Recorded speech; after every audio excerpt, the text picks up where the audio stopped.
வாணியம்பாடி அருகே தாய்பூமி மீட்டெடுப்பு மக்கள் இயக்கம் சார்பாக கவன ஈர்ப்பு ஆர்ப்பாட்டம் நடைபெற்றது. திருப்பத்தூர் மாவட்டம் வாணியம்பாடி வெங்கட எல்ஐசி வளாகத்தின் முன்பு தாய்பூமி மீட்டெடுப்பு மக்கள் இயக்கம் சார்பாக கவன ஈர்ப்பு ஆர்ப்பாட்டம் நடைபெற்றது. இந்த ஆர்ப்பாட்டத்தில் வீடற்ற பட்டியல் சமூக மக்களுக்கு வீட்டுமனை பட்டா வழங்க வேண்டும், வாணியம்பாடி நியூ டவுன் ரயில்வே மேம்பாலம் விரைவாக அமைத்திட வேண்டும் உள்ளிட்ட பல்வேறு கோரிக்கைகளை வலியுறுத்தி கவன ஈர்ப்பு ஆர்ப்பாட்டம் நடைபெற்றது. 100 நாள் வேலையை 200 நாட்களாக உயர்த்தி தினக்கூலியாக 600 ரூபாய் வழங்க வேண்டும் என ஐக்கிய விவசாயிகள் முன்னணி சார்பில் கண்டன ஆர்ப்பாட்டம் நடைபெற்றது. திருப்பத்தூர் மாவட்டத்தில் ஐக்கிய விவசாயிகள் முன்னணி சார்பில் மத்திய அரசை கண்டித்து கடந்த 2020ஆம் ஆண்டு டெல்லியில் விவசாயிகள் போராட்டம் தொடங்கி 4ஆம் ஆண்டு நினைவு தினத்தை முன்னிட்டு கண்டன ஆர்ப்பாட்டம் தமிழ்நாடு விவசாயிகள் சங்கத்தின் மாவட்ட செயலாளர் முல்லை மற்றும் அனைத்து இந்திய விவசாயிகள் சங்கத்தின் தாலுகா செயலாளர் காமராஜ் தலைமையில் நடைபெற்றது. இதில் CITU ஒருங்கிணைப்பாளர் கேசவன், AITUC மாவட்ட அமைப்பாளர் வேணுகோபால், CPM நிர்வாகிகள் ரவி, ஆனந்தன் ஆகியோர் முன்னிலை வகித்தனர். இதில் மத்திய அரசு விவசாயத்தை தனியாரிடம் ஒப்படைக்காதே, விவசாயிகளின் உற்பத்திக்கு குறைந்தபட்ச 50% ஆதார விலையை அறிவித்து சட்ட அங்கீகாரம் வழங்க வேண்டும் உள்ளிட்ட கோரிக்கைகள் வலியுறுத்தப்பட்டது.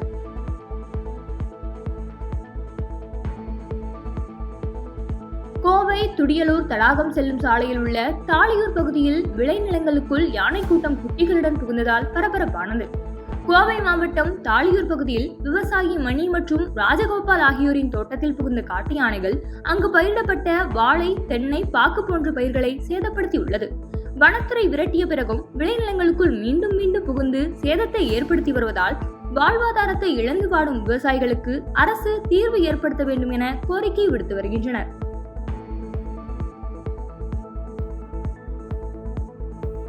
தென்னை மரங்களை தாக்கும் வேர்வாடல் நோயை ஆரம்ப கட்டத்திலேயே கண்டறிந்தால் தென்னை மரங்களை காப்பாற்ற முடியும் என கோவை வேளாண் பல்கலைக்கழக துணைவேந்தர் கீதாலட்சுமி கூறியுள்ளார். கோவை பொள்ளாச்சி அருகே உள்ள நஞ்சை கவுண்டன்புதூர் பகுதியில் உள்ள தனியார் திருமண மண்டபத்தில் தமிழ்நாடு வேளாண் பல்கலைக்கழகம் பயிர் பாதுகாப்பு மையம் மற்றும் தென்னை வளர்ச்சி வாரியம் சார்பில் தென்னை வேர்வாடல் நோய் குறித்து விவசாயிகள் விழிப்புணர்வு முகாம் மற்றும் பாதிக்கப்பட்ட தென்னை மரங்களுக்கு இடுபொருள்கள் வழங்கும் நிகழ்ச்சி நடைபெற்றது. நிகழ்ச்சிக்கு பின்னர் செய்தியாளர்களுக்கு பேட்டியளித்த கோவை வேளாண் பல்கலைக்கழக துணைவேந்தர் கீதாலட்சுமி, தென்னை மரங்களை தாக்கும் வேர்வாடல் நோயை ஆரம்ப கட்டத்திலேயே கண்டறிந்தால் தென்னை மரங்களை காப்பாற்ற முடியும் என கூறினார்.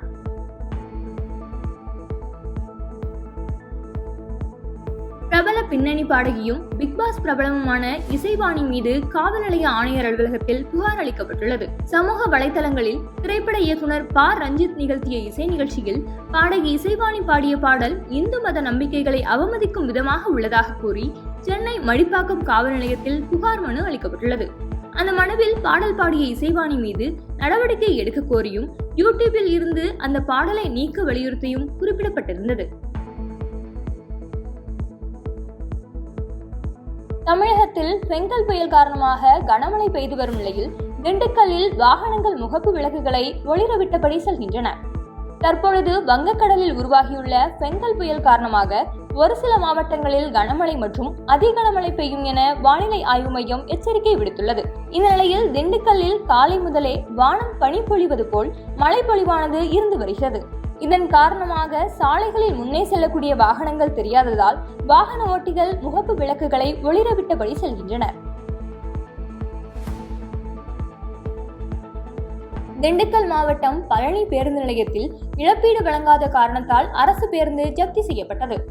பழனி கோட்டைமேட்டு தெரு சேரன் வீதியை சேர்ந்தவர் முகமது அன்சாரி என்பவர் கடந்த 2014ஆம் ஆண்டு இருசக்கர வாகனத்தில் சென்று கொண்டிருந்த போது அரசு பேருந்து மோதியதில் பலத்த காயமடைந்தார்.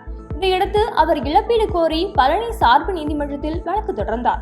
வழக்கை விசாரித்த சார்பு நீதிமன்ற நீதிபதி இழப்பீட்டு தொகை வட்டியுடன் சேர்த்து ரூபாய் 3,33,737 வழங்குமாறு உத்தரவிட்டார்.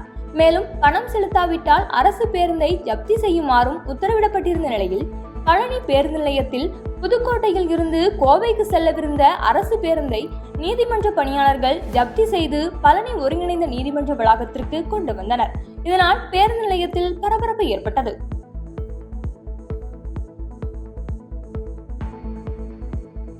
கோவில்பட்டி கோட்டாட்சியர் அலுவலகம் முன்பு மக்காச்சோள பயிர்களை சேதப்படுத்தும் காட்டுப்பன்றிகளின் நடமாட்டத்தை கட்டுப்படுத்த கோரி ஆர்ப்பாட்டம் நடைபெற்றது. தூத்துக்குடி மாவட்டம் கோவில்பட்டி சுற்றுவட்டார பகுதிகளில் விவசாயிகள் பல்வேறு வேளாண் பயிர்களை பயிரிட்டு விவசாயம் செய்து வருகின்றனர். இப்பகுதிகளில் தொடர்ந்து காட்டுப்பன்றிகள் விளைநிலங்களில் புகுந்து பயிர்களை சேதப்படுத்தி விவசாயிகளுக்கு நஷ்டத்தை ஏற்படுத்தி வருகிறது.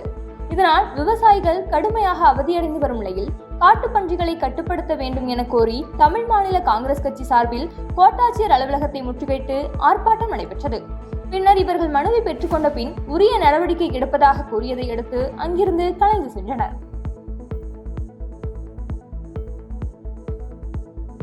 இருக்கன்குடி மாரியம்மன் கோயிலில் உண்டியல் காணிக்கை ரூபாய் 79 லட்சம் கிடைத்ததாக கோவில் நிர்வாகம் தெரிவித்துள்ளது. விருதுநகர் மாவட்டம் சாத்தூர் அருகே உள்ள மாரியம்மன் கோவில் தமிழகத்தில் மிகவும் பிரசித்தி பெற்ற கோவிலாக விளங்கி வருகிறது. இக்கோவிலில் ஒவ்வொரு மாதமும் உண்டியல் திறக்கப்பட்டு எண்ணப்படுவது வழக்கம். இந்நிலையில் இருக்கன்குடி மாரியம்மன் கோயில் உண்டியல் திறக்கப்பட்டு காணிக்கை எண்ணும் பணி நடைபெற்றது. இதில் பக்தர்களின் காணிக்கையாக சுமார் ரூபாய் 79 லட்சம் பணம் கிடைத்துள்ளது.